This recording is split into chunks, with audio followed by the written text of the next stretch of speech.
alasan Muldoko layak dipecat Jokowi. Sebagai orang di balik pintu kamar Presiden Jokowi, Muldoko malah berulang kali menjerumuskan Jokowi melalui aksi tebal muka, blunder dan polemik, yang pada akhirnya membuat citra Jokowi makin buruk di hadapan publik.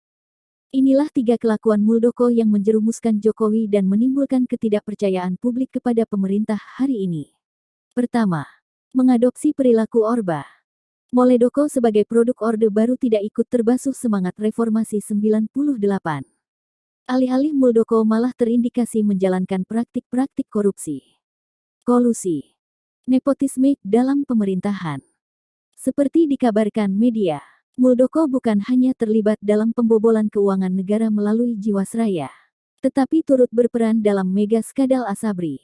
Bahkan koruptor Jiwasraya, Heri Prasetyo pernah jadi anak buah Muldoko di KSP. Bukankah ini berarti Muldoko mencoreng citra Jokowi? Tak main-main, kerugian negara akibat kasus korupsi Jiwasraya mencapai 16,8 triliun rupiah. Sementara kerugian negara akibat kasus korupsi Asabri mencapai 22,78 triliun rupiah. Coba bayangkan kalau duit korupsi 39,6 triliun rupiah itu dijadikan BLT atau bansos. Berapa juta rakyat Indonesia yang bisa dibantu? Lalu Indonesia Corruption Watch (ICW) menduga ada hubungan antara salah satu pejabat PT Harsen Laboratories, Sofia Koswara, dengan Muldoko. Padahal Harsen merupakan salah satu produsen ivermectin di Indonesia. Menurut ICW, Sofia juga tercatat sebagai direktur dan pemilik saham PT Nurpai Perkasa. Uniknya, saham-saham terbesar PT Nurpai dimiliki oleh Joanina Rahman, anak dari Muldoko. Joanina juga sebagai tenaga khusus atau tenaga ahli di KSP. Kalau dugaan ICW ini benar, artinya Muldoko jelas-jelas mempraktikkan nepotisme. Padahal, Jokowi selalu bilang kalau dia menolak nepotisme. Berarti lagi-lagi Muldoko telah mencoreng wajah Jokowi. Jokowi sibuk tangani pandemi.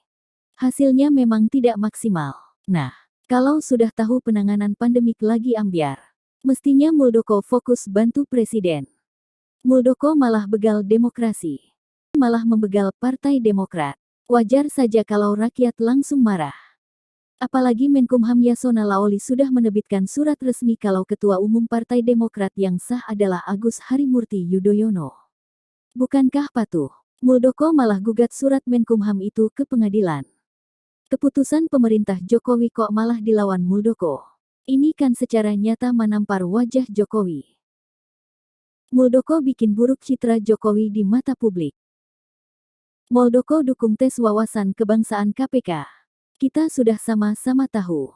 Orang-orang jujur dan berintegritas di KPK lagi dihabisi lewat tes wawasan kebangsaan. Novel Baswedan dan para penyidik yang mahir menangkap koruptor itu didepak jauh-jauh dari Kuningan. Rakyat yang paham situasi pun langsung menyatakan menolak tes wawasan kebangsaan. Herannya, Muldoko malah mendukung tes wawasan kebangsaan. Mendukung orang-orang baik dan jujur disingkirkan. Kontan rakyat langsung ngamuk. Kemarahan pada Muldoko langsung dilampiaskan kepada Jokowi. Waduh, Jokowi kena serang lagi gara-gara Muldoko blunder.